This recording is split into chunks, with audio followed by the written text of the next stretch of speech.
Alright guys, welcome back to the channel. Welcome if you're new. Thank you for taking time out of your day to check the video out. We have more PlayStation news, rumors, and leaks to go over and cover.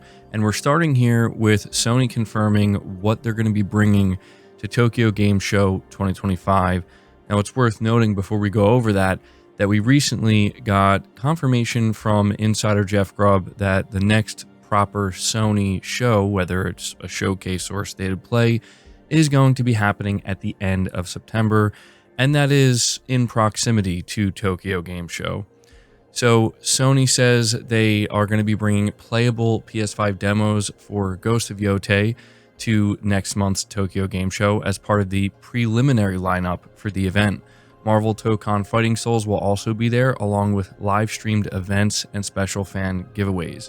This year's PlayStation booth will allow visitors to experience a wide range of PlayStation content, including early access to new titles scheduled for release on PlayStation 5, such as Ghost of Yotei and Marvel Tokon Fighting Souls. This is what the PlayStation blog reads. Visitors will also be able to experience developer talk events on an adjacent stage and a variety of exhibits. TGS takes place on September 25th through September 28th. And we know that Ghost of Yotei is launching on October 2nd. So there you go. I wanted to be sure to let you guys know about this because we did get confirmation earlier that Sony was going to be at TGS, but we didn't really know what they were going to be bringing to TGS, and now we know. Moving on to the next topic though, continuing to talk about Ghost of Yotei, we have a report here from Push Square, and they say, in Ghost of Yotei, protagonist Atsu will apparently be joined on her quest for revenge by several like-minded companions, but one ally in particular has all of the attention so far. As shown in multiple gameplay videos up until now, a mysterious wolf can aid Atsu in combat, but this wild canine isn't just some basic buddy who will team up with you for a mission or two. According to a new social media post from PlayStation, you actually have more agency over the wolf than most onlookers realized. While you can't control the beast directly, you can apparently forge a bond with it over the course of your adventure, causing it to appear by Atsu's side more frequently. So it seems as though the wolf starts out as a curious ally. We assume that you'll cross paths with it at some point in the story, but if you want it to truly have your back, you'll need to prove your worth. At first, the wolf roams freely, developer Sucker Punch explains, and there's only a chance that it will lend you its ferocity when things go south. However, by discovering wolf dens and rescuing caged wolves, you'll deepen your bond with the wolf and gain points that can be spent on specific wolf-related skill trees. Unlocks increase the chances of the wolf fighting by your side, in addition to a variety of other skills, it continues. So a lot of people were curious about this wolf after seeing it featured so many times, and especially in the state of play, but Sucker Punch didn't really explain or elaborate too much, but now they're letting us know exactly how it will work, and I think this is pretty cool. It's going to be interesting to see, I guess, like how much of a grind it's going to be to really level the wolf up and what it will be able to do when it's, fully leveled up. But there you go. Moving on to the next topic, we're talking about the big Helldivers 2 update being reported by WCCF Tech. As Helldivers 2 launches onto Xbox Series today, developer Arrowhead Games has debuted a deep dive into the upcoming Into the Unjust update, which will arrive on PS5, PC, and Xbox Series this coming September 2nd.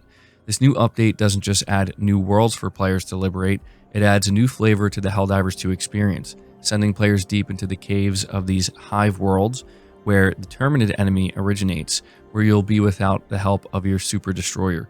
You'll need to work together even just to see the path ahead of you, as you'll need to coordinate between using your heavy-duty weapons and flashlights to see what's charging at you.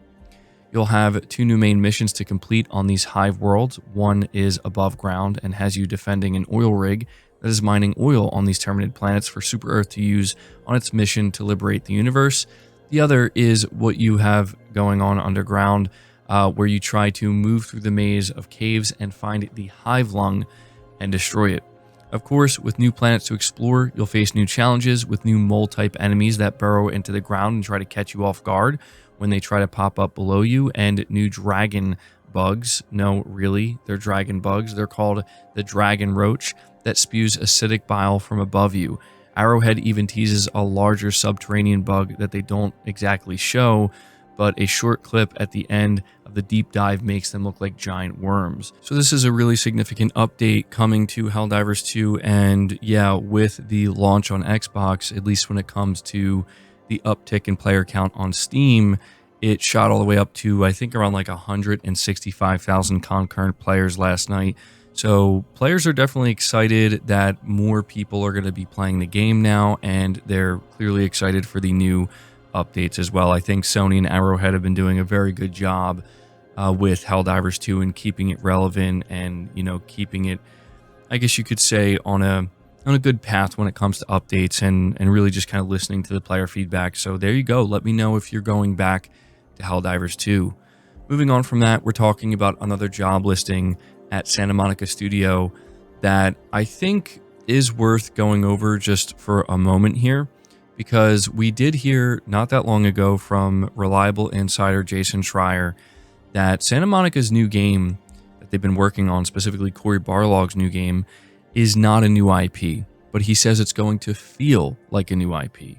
And I wanted to go over this job listing because I think it may kind of hint at what we can expect here, at least to a degree. So this job ad was for a senior combat designer who will, quote, design and implement enemy and boss characters. You will assist, collaborate with, and take direction from lead combat designers and directors as needed to take various characters from concept to implementation completion.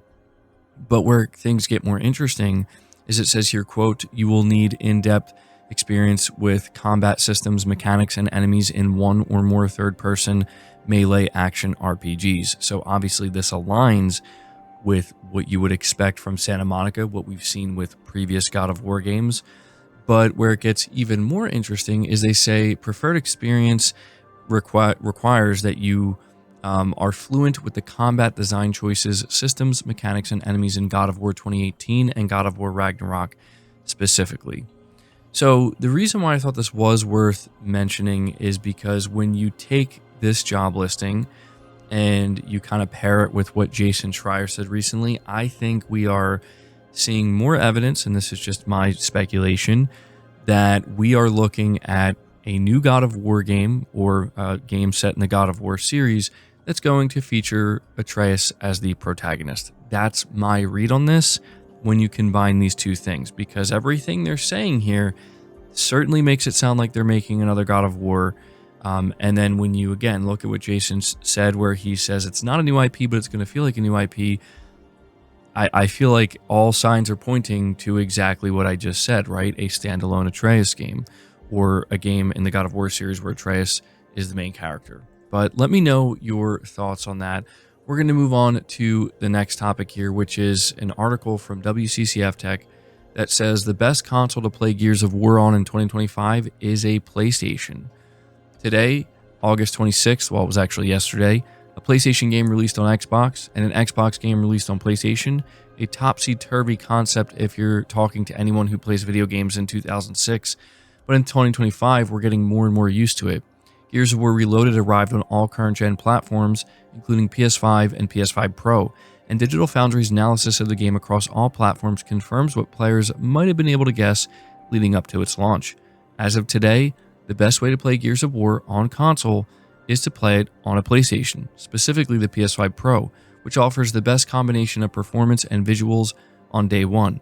Digital Foundry's John Lindemann reports that there's currently a VRR issue on Xbox Series devices, which holds its performance back compared to the new PlayStation versions. John Lindemann also makes it clear that if all you're doing is looking to play Gears of War Reloaded in its standard 60 FPS mode, then you're good with whatever console you choose. All consoles deliver a rock-solid experience based on Lindemann's testing. It's only when you're trying to play on the 120 FPS mode where differences start to appear in terms of performance. If you're trying to go for both performance and visuals, though, then the PS5 Pro stands at the top. Quote, PS5 Pro, though, delivers the best results, bar none. The 60 FPS mode now runs at 1620p upscaled to 4K, while 120Hz maintains the 1440p of the other console's 60 FPS mode. The real kicker is that the PS5 Pro uses PlayStation's PSSR tech over AMD's FSR, and even though PSSR isn't foolproof in delivering a better experience, it does so in the case of Gears of War Reloaded.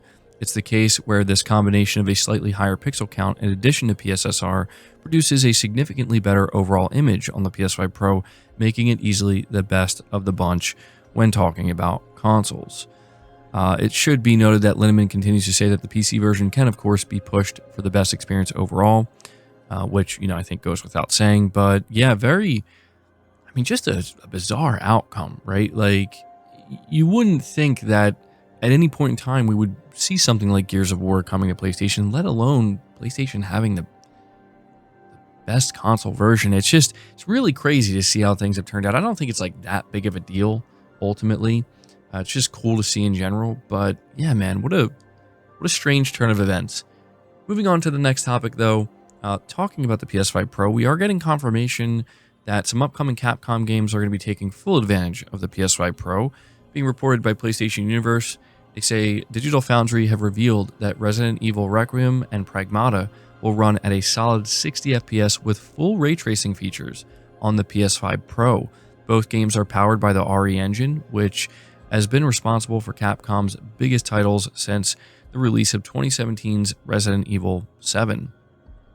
And so this is something that I think is going a little bit under the radar, but honestly, as a PS5 Pro owner, this is fantastic news. I think, any of the demos that we've seen of Resident Evil Requiem specifically, and Pragmata as well, look very good. I watched a 9-minute gameplay demo of RE9, and it looked visually very, very, very good. And so it's good to see that Capcom's going to be taking full advantage of the PS5 Pro with this game. I'm not necessarily surprised, but getting 60 FPS with the full ray tracing feature set, I'm assuming they're going to be leveraging PSSR as well, so the resolution and the overall image quality will look very good.